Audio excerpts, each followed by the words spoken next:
All right. Welcome to this very special episode of C++ Insights on the YouTube channel. It's the Happy Birthday C++ Insights episode for yeah 3 years of C++ Insights, and I decided to do something special.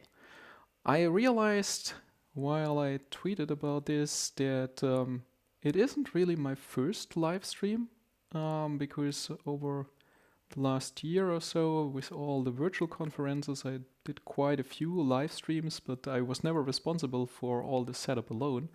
So this is the first time I'm doing this entirely on my own. And in contrast to the usual C++ Insights episodes, you see my face and part of my body this time. So this is a little bit different, and I will do a few live parts. But I also like you to ask questions or tell me the latest features you like to see or even what you dislike. Everything is fine at this point. We will have the usual delay, so 20 seconds or something like this between me seeing the question and you seeing that I answered. But I guess we will manage that. So feel free to ask questions, and let's directly jump in to C++ Insights. I didn't really prepare much for this time, and as I wrote in the blog post, I intend to run for 30 minutes to 60 minutes, something like this. So be sure to ask your questions early before everything closes down. So let's start with what is not C++ Insights. This is Compiler Explorer. I assume most of you are familiar with this website as well. I use it and like it very much. And today I like to use it to share some other insights about C++ Insights with you. So this is a, well, maybe typical hello world where I see out hello C++ Insights. I include the IO streams header for that, so nothing fancy going on there.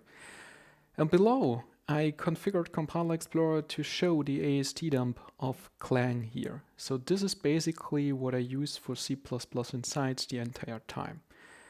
The fun thing is, when I started this project, well, over 3 years ago now, this was what I was working with for different reasons, building refactoring tools or static analysis tools, and I found it quite unreadable at the time, and this was one reason to develop C++ Insights, to transform it back into something I can easily understand, see, and read. And the fun fact is, because of C++ Insights, I'm much more familiar with this AST output now than I was ever before, and in some parts I wouldn't even need C++ Insights, but there are still things the IST hides for us in this dump, and C++ Insights makes it visible then later on. And you're saying that it would be better if my image would appear at the bottom right corner of the screen. Yeah, maybe, but I think it's too late to change this. I will take this in mind for the next run, if there will ever be one. So we have this, and this is the AST output. And C++ Insights, as I said, at various occasions is basically just an AST dumper, which does a nicer printing of it. And if we jump over to GitHub here, I can make this a little bit bigger, but it's not that important that you can read the source code. This is the LLVM project, and we are looking here at the Clang libast path, and there's a file in it called textnodedumper.cpp. And this is the file responsible for generating this output. And this is also the file where I most often look up things when I'm implementing new features. So we can see here this pattern that they have all this function called visit. Here we are visiting a type, and if we are going down here, we can see that we are now visiting a qual type or a declaration, a decal, and all the other statements. Here we have a cxxcetor initializer.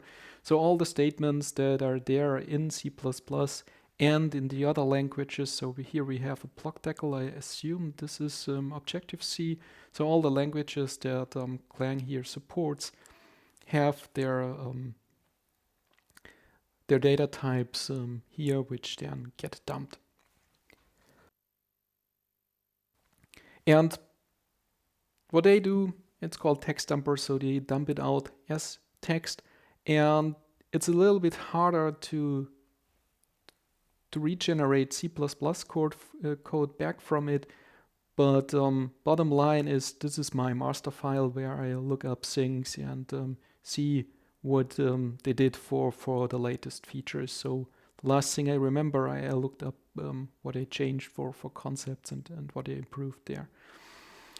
So just if you are interested beyond C++ Insights, if you like to get your hands on yourself and then build a tool similar or different to C++ Insights based on Clang, this is a good part where you can start in Clang libast. There you find all the AST files, but also this text node dumper here. There is also, I guess, a JSON dumper or something like this, dumping it in a different format, but it doesn't change much. So, as I said, feel free to ask questions. This is the first element here, so showing you that this is behind it. And now if I pull this back,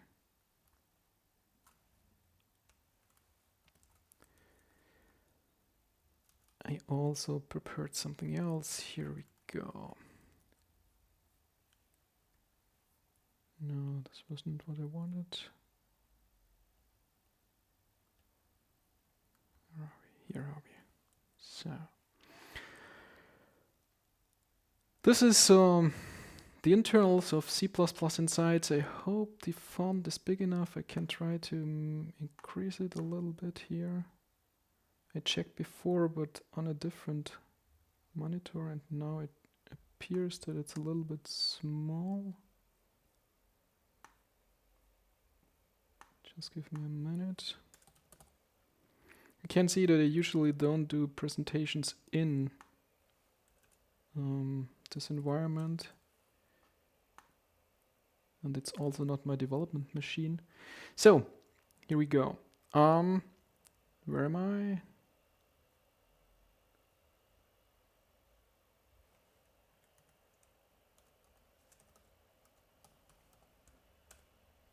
Here I wanted to go.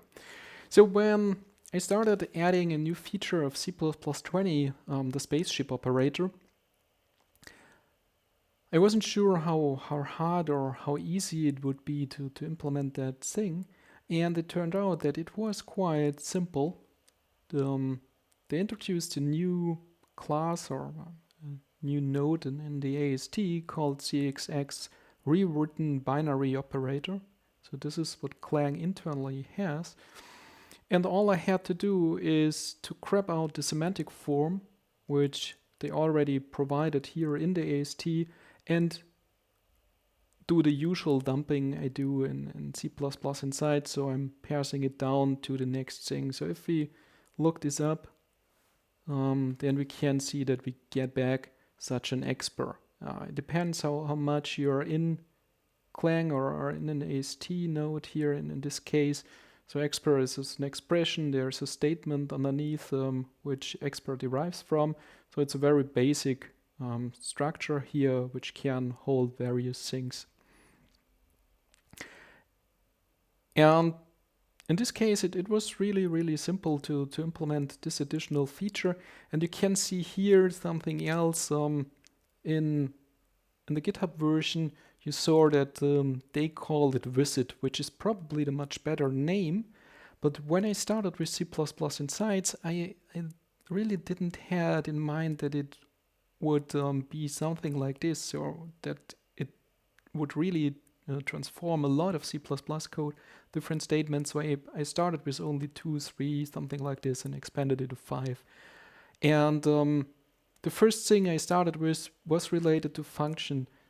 And so what I needed was inserting arguments or dumping arguments. And this is where this insert arg still comes from. And because it's now spread all over the code base, I really haven't had the time, or well, I really didn't want it so far to rename it. But insert arg is a little bit misleading, and visit is probably the better name. So what I'm doing here is I'm visiting all the statements, all the nodes, and in this case it goes down to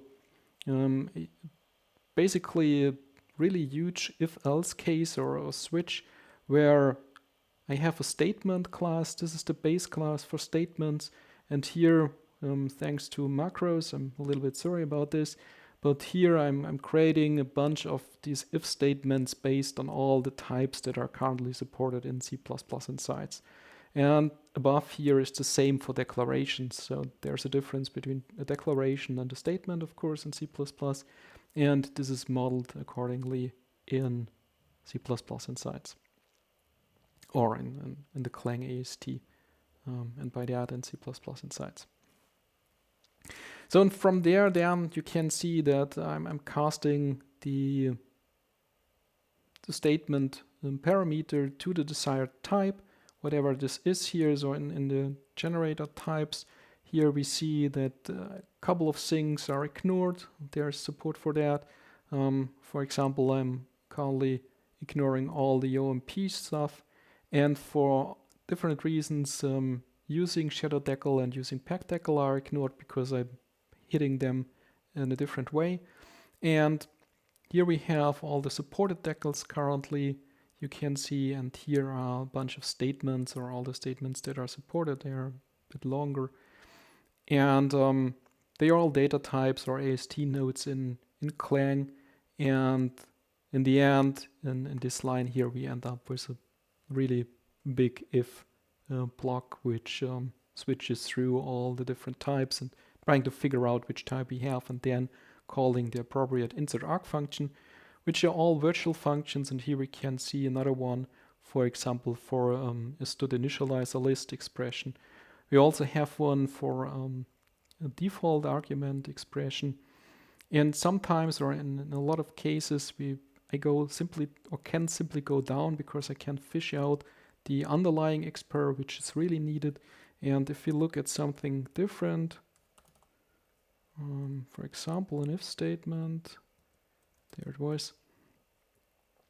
So here we have an if statement, and here there's really work to do. So first I try to figure out whether the thing is constexpr or not. Clang luckily tells me that.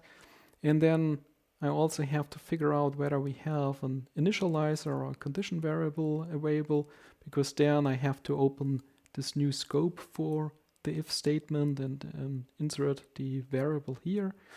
And then here comes the part where I really do the string stuff. So here I write out the if, and then the string for whether it's constexpr or an empty string if it's not constexpr.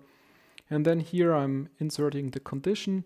Over the time I created one of these nice function templates together with lambdas to have one way to wrap things into either parentheses, curly braces, or whatever is needed. Parentheses are required quite often because of function calls and constructor calls or whatever. And so that thing ensures that it looks the same for every statement. And the same we can see is here for a compound statement where I need a curly braces. And this if statement has a get then, so this gives me the then or the else branch, as we can see it here. And here I'm first inserting the body of the if statement, and then if there's an else part, the else part is inserted. And here we have the same check, is this if, which is contained in the else, is this constexpr again or not? And if so, this gets inserted, and also the else, and then of course the else part, so the body of this else. And then below here, if we had an if statement with initialization, I need to close that scope, which is done below here. So this is one part where the actual formatting happens. And we have another one here, which is also a bit more complicated. This is for the for statement. Here I support different syntaxes. If we look at C++ insights here,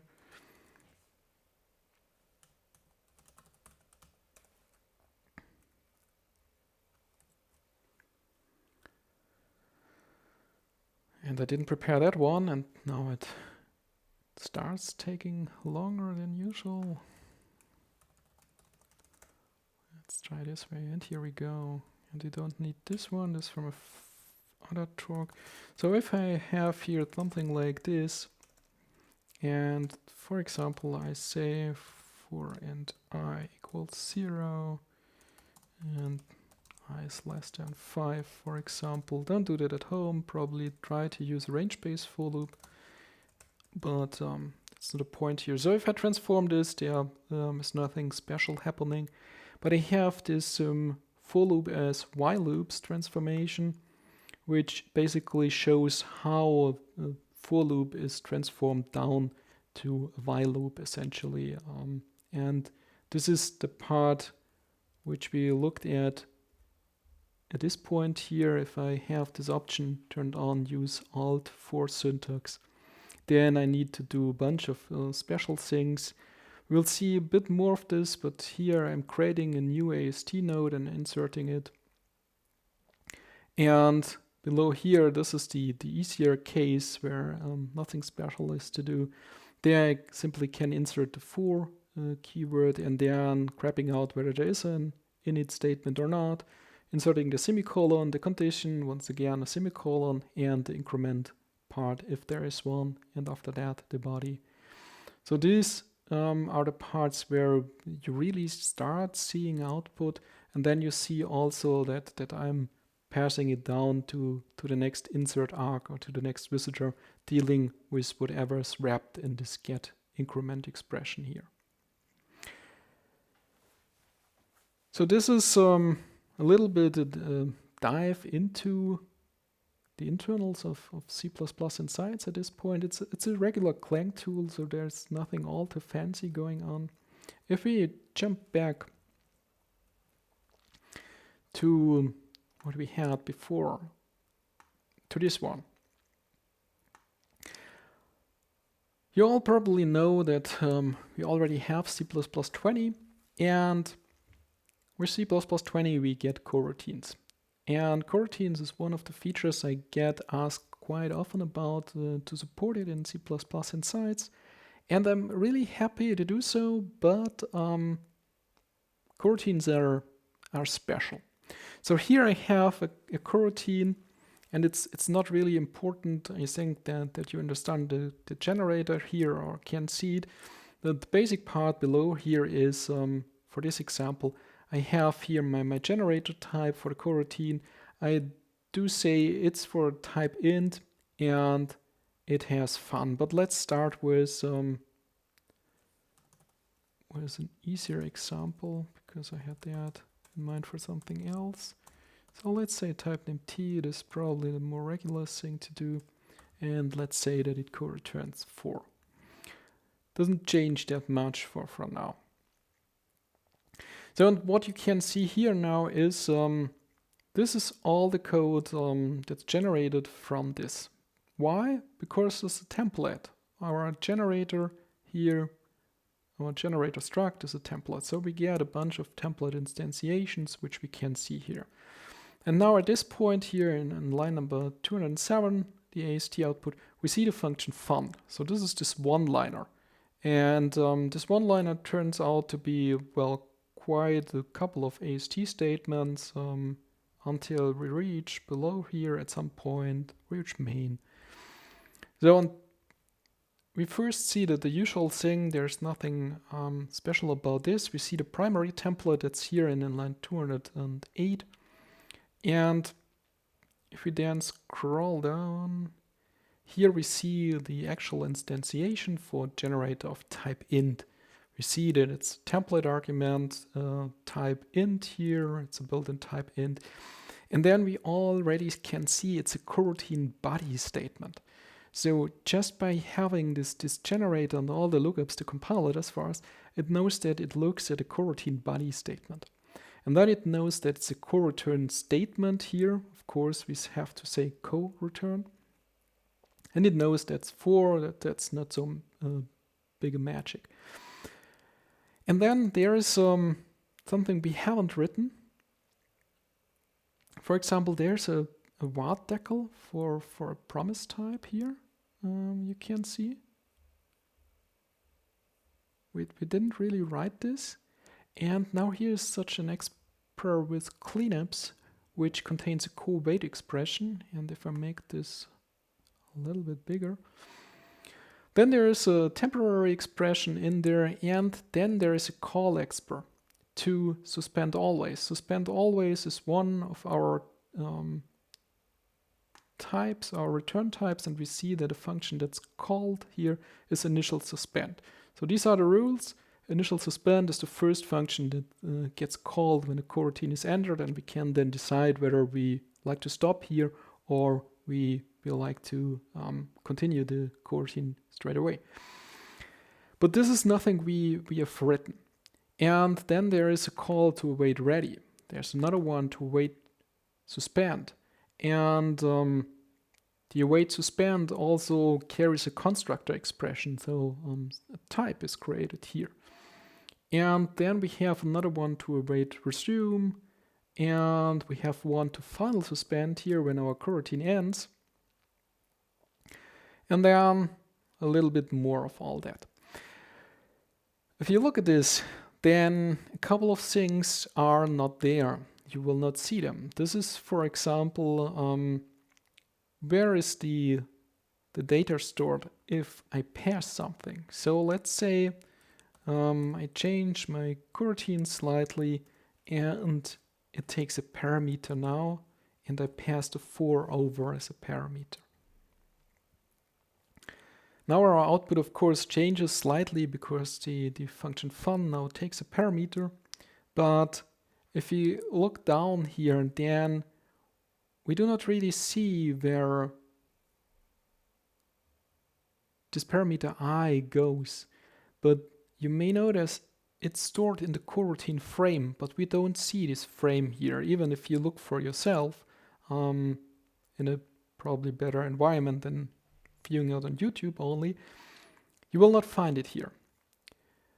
If, on the other hand, we turn on the Clang intermediate representation view here, and try to make this one bigger.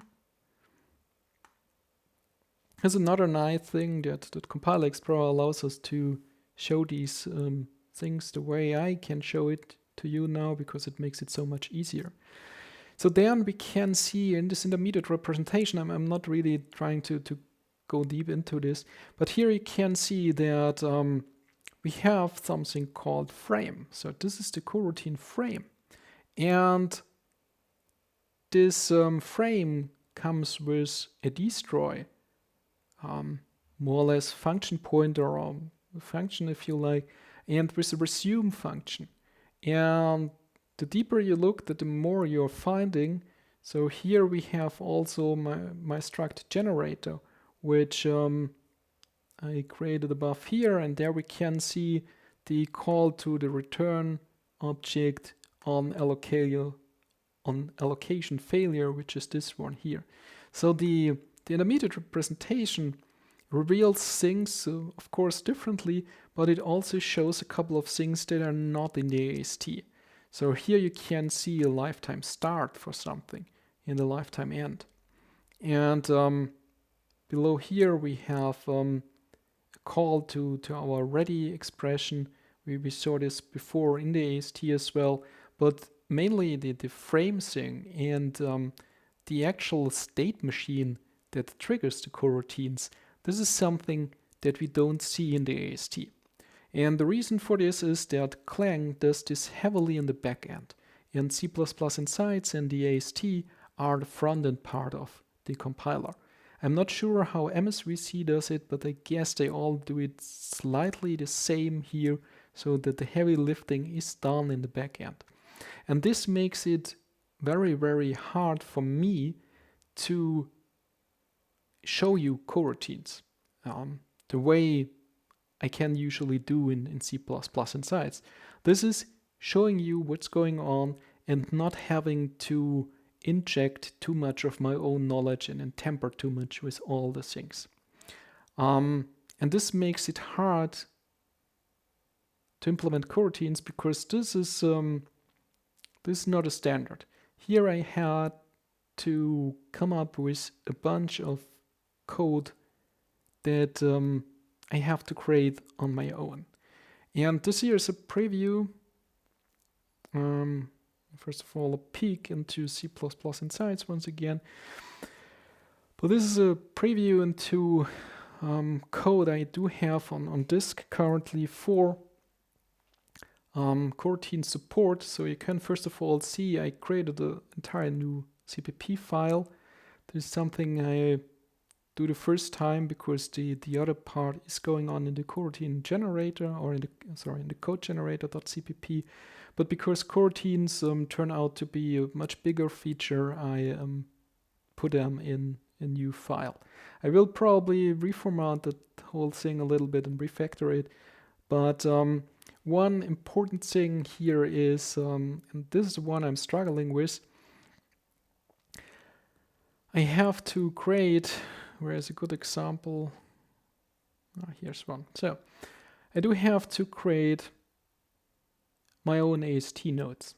The other option would be creating it text-wise, but I already have the tools to dump these things with C++ inside, so I decided it's better to build my own AST nodes and let C++ Insights do it the usual way to guarantee the same formatting and other things, as opposed to starting to generate actual text at this point. So creating the AST nodes is a little bit more difficult for me, and it's something I haven't done much before in C++ Insights, but I think it's the better approach. But nonetheless, it means that here at this point I'm creating this coroutine frame, and I'm giving it a name, I'm making up a name, I'm creating a record decal, so a struct later, setting all members public, and then I'm pushing, first of all, a var decal to that thing, and I'm pushing the promise field there, and then here below you see that I push all the parameters that are captured in this coroutine. I say captured because it's a little bit similar to a lambda. All the variables we pass in or the parameters are stored on the coroutine frame or in the coroutine frame. And here I'm pushing all these parameters and adding them to this made up coroutine frame. So this is something I never had to do before because usually the compiler tells me exactly what's going on there.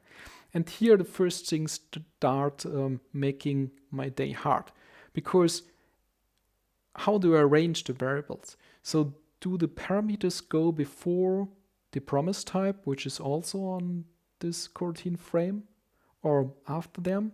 I have to guess, to consult the standard, and to look in the implementation of Clang to figure a couple of things out, but I still may be off.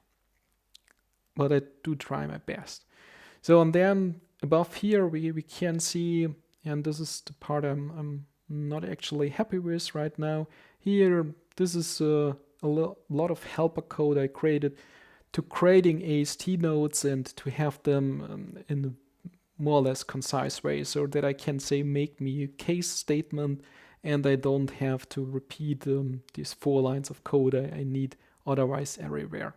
And I do the same for a return statement, for a member call expression, for a call expression, and so on. And yeah, this is more code around the actual feature than I usually do. And it's a whole lot guessing and creating things that are not really there in the AST. And this is what worries me most about supporting coroutines, because this is a heavy feature which which simply doesn't match maybe what the compiler does, because I have to make it up on my own. One example here is the one I started with, and I still have to think this through, but let's say if we go back to this example, and let's ignore this one here. So what I started with, if I undo this,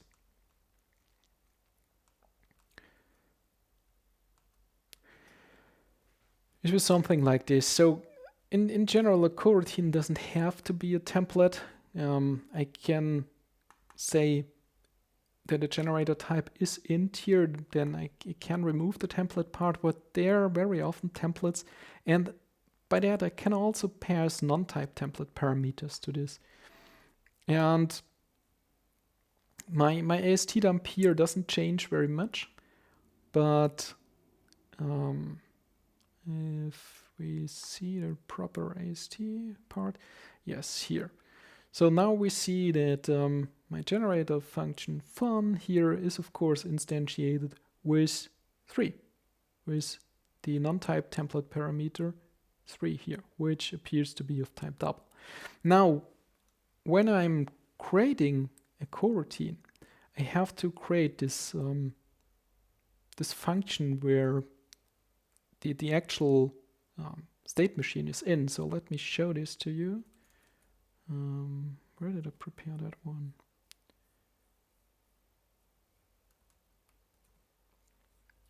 Here we go. So this is a transformation of a coroutine, and this is the one we saw on Compiler Explorer. It calls this function fun with number 3, and now you can see how many lines of code I generate here. This is one part is the template, the generator, and the other part is the coroutine itself. So here I'm inserting the coroutine frame. So this is the first place where it starts to be, I guess, a little bit off the standard, because that should probably not be a public type. It should be enclosed in the function fun itself.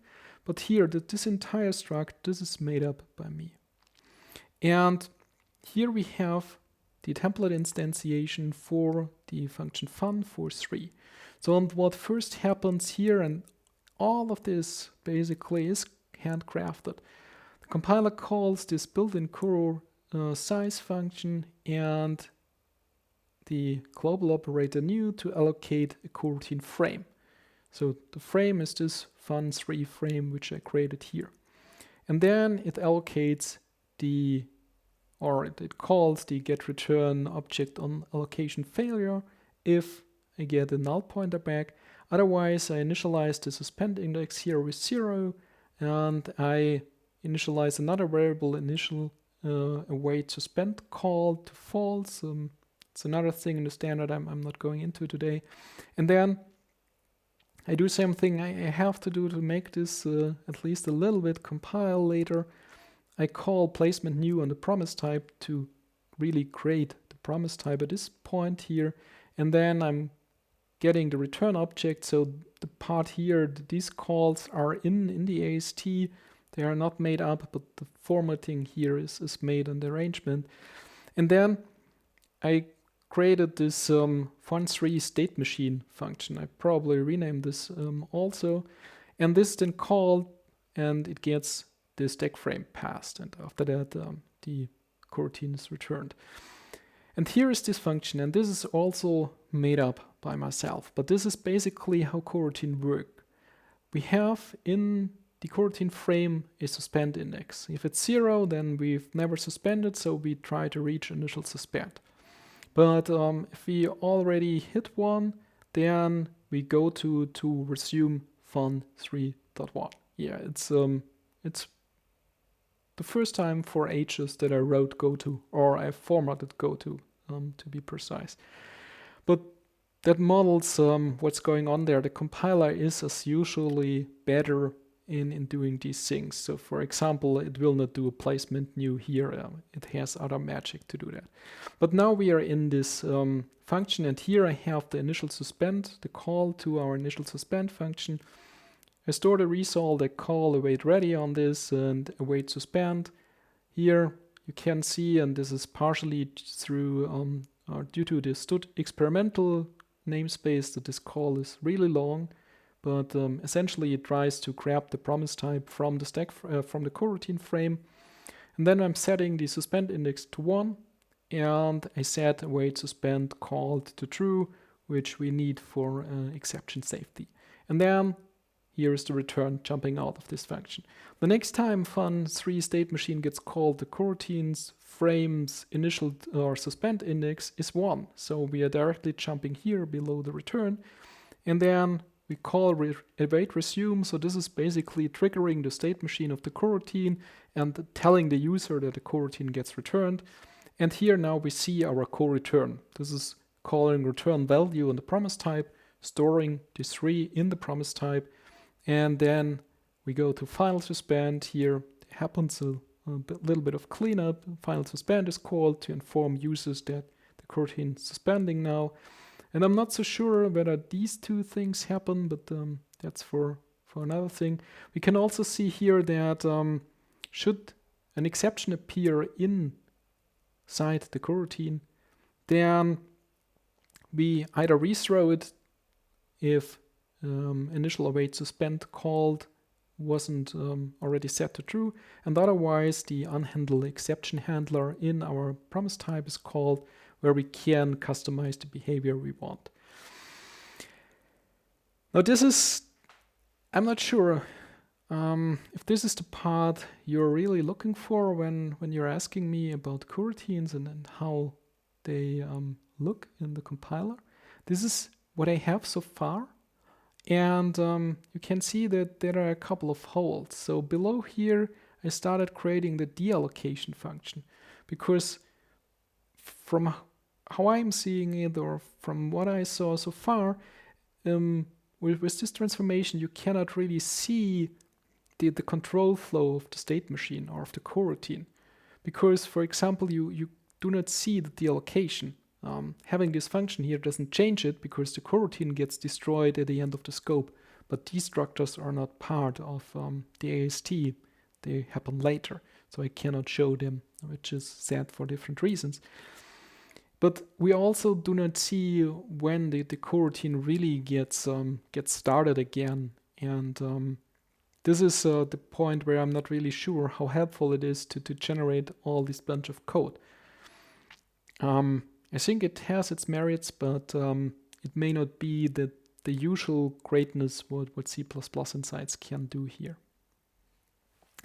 And because I started with the compiler explorer example, so because I have to create this function on my own, the compiler does this later, this splitting. So this is roughly what's actually happening inside Clang, but way later in the backend, and we only see it in the intermediate representation that it's splitted. So we have this destroy or destruct function that we saw before in the IR. So it's there, but I cannot get it as an AST node. So I have to create this function. And as usual, I follow this way that library implementers can do it. I use 2 underscores to be in a reserved namespace, hoping to not clash with anything else. And then I'm starting with the actual function name that initially was given. And then I'm also adding this 3 here. And of course, the state machine, I'm not really sure whether I cut this off because it makes it unreadable or not. But I'm not sure whether I need this 3 here or not, because we start with a template, and here I have the template instantiation. But if, for example, I would call this coroutine twice, once with 3 and the other time with 4, then I have technically 2 different instantiations of this function template.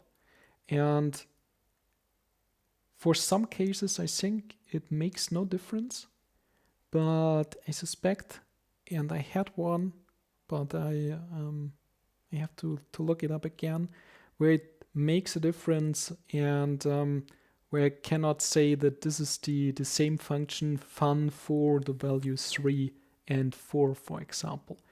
So what goes on with this all hand-rolled code is that I do have to care and remodel things that the compiler usually does for me. And this is once again the thing that I'm not really sure whether coroutines will be the thing that you are looking for, or that the resulting output. But still there is a value in transforming this and showing it.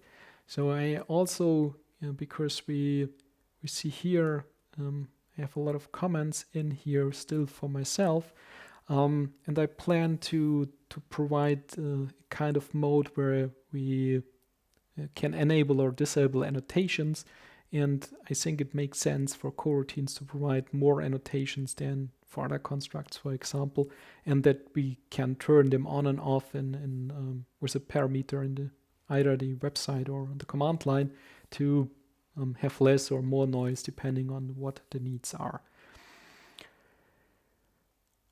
So that's it from my side. This is the first peek in coroutines. I have this on my disk, but I like to do a couple of reformatings on it and more tests and more different cases. So this is also, if you have already small coroutine code, which you would be interested in see the transformation, feel free to send it over to me. I can send you back an early transformation version, and maybe it helps me to uncover a couple of cases I haven't thought of, what you can do with coroutines or how you can use them. I had a couple of cases where C++ Insights crashed because I didn't think of it can be possible. But it turns out it's C++, so a lot of things can be possible at this point. So, does any of you have any questions left? If not, I will close the stream for now. I hope you enjoyed it. It's the first C++ Insights live stream. I will go back to the usual C++ episodes as we had them before, so this is an unusual thing. But feel free to leave me comments if you really like this thing or like to see more like this. Then I consider this and maybe do it more often. But so far it's planned as the only exception. Maybe to the next birthday of C++ Insights, I will do another one. All right, seeing no questions. So I hope you enjoyed it. Have fun, stay safe, and use C++ Insights to peek behind the scenes. And as always, if you have questions, feel free to reach me on Twitter, on YouTube, or via email. Bye-bye.